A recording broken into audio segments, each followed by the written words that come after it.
Hello বন্ধুরা, চলে এলাম একটা নতুন মিনি ব্লগ নিয়ে।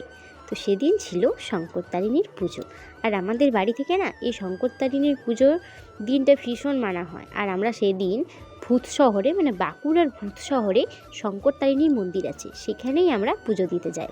এ দেখো, আমরা রেডি হয়ে গেছি স্নান টান করে, এবার বেরোবো। সবার মুখেই শোনা এই শঙ্করতারিণী মা নাকি ভীষণ জাগ্রত।